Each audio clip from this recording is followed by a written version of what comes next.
Si on faisait un peu d'ASMR littéraire. J'ai pas d'ongle.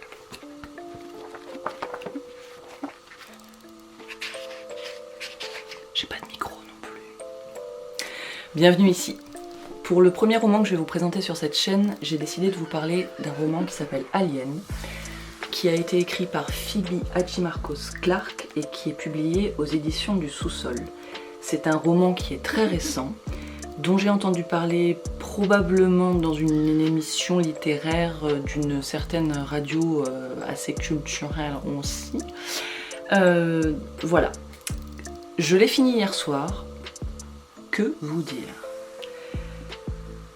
C'est un roman qui parle d'une jeune femme qui va aller garder le chien du père d'une de ses amies. Le père en question, le maître du chien, part en voyage pour une temporalité assez longue a priori et laisse donc ce chien auquel il tient énormément. La petite particularité, la petite délicatesse, c'est que ce chien est un chien qui a été cloné sur le modèle d'un premier chien qui était absolument parfait et idéal en tout point de vue. Et le premier chien étant décédé, il est empaillé dans le salon, aux joies de la taxidermie. Ça c'est pour planter le décor. Et en fait, il va y avoir une espèce d'enquête, il va y avoir des extraterrestres, mais pas trop, il va y avoir des chasseurs, mais pas trop, il va y avoir des massacres de bêtes, mais pas trop, il va y avoir... L'autrice, elle fait appel à plein de figures littéraires, très disparates, très différentes, et pour autant ça fonctionne, c'est cohérent. Et la cohérence au milieu de tout ça, c'est la peur. La peur est partout, partout, partout dans le livre.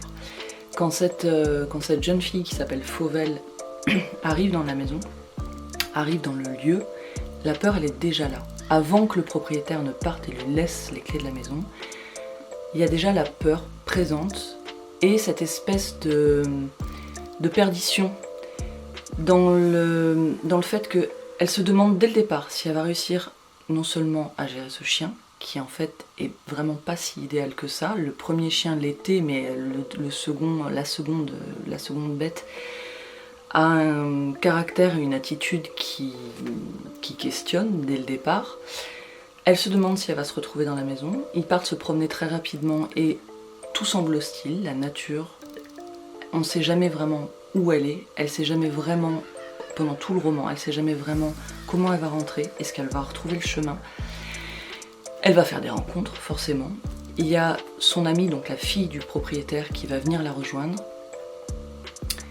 Mais la peur est partout, tout le temps.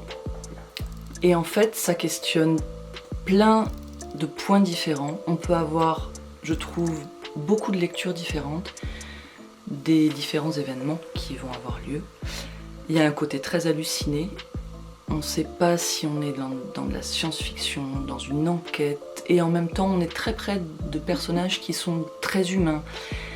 Et en même temps il y a aussi une espèce de critique sociale, il y a plein de portes d'entrée pour ce livre, mais c'est vraiment la peur qui domine.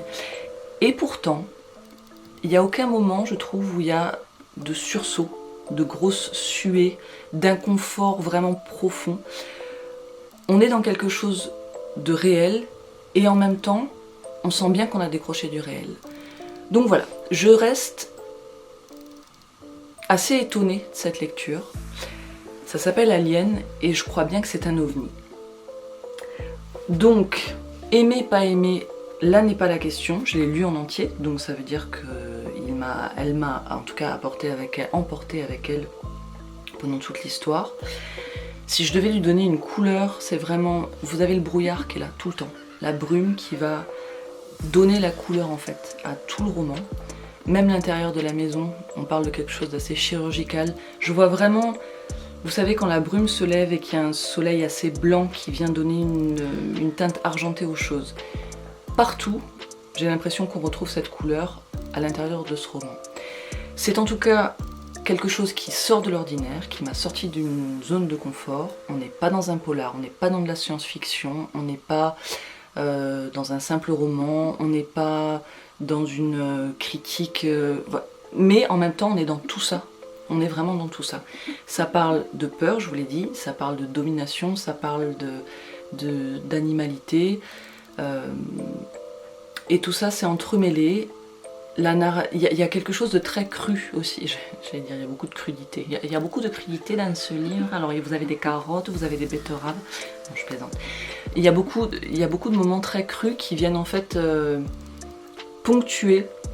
On est sur une narration, sur une action, et puis tout d'un coup, pouf, ça s'arrête. Le personnage principal ou un autre va décider de faire quelque chose qui est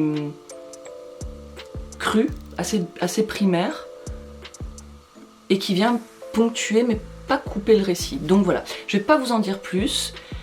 Je pense que c'est vraiment quelque chose à essayer. On n'aime pas, mais en tout cas c'est à essayer. Ça s'appelle Alien. Si vous avez beaucoup d'argent, vous pouvez l'acheter. Si vous êtes un peu fauché, vous pouvez l'emprunter. Et je crois que c'est à peu près tout ce que j'avais à vous dire aujourd'hui. Je vous souhaite donc une bonne semaine, une bonne fin de semaine, et on se retrouve jeudi prochain. Si vous l'avez lu, laissez des commentaires parce qu'on est vraiment là pour discuter. Si vous ne l'avez pas lu et que cette vidéo vous donne envie de le lire, n'hésitez pas aussi à m'envoyer des messages, laisser des commentaires, etc. Abonnez-vous si vous voulez suivre le travail que je fais ici. Je vous souhaite tout du bon, comme on dirait en Suisse, et lisez bien.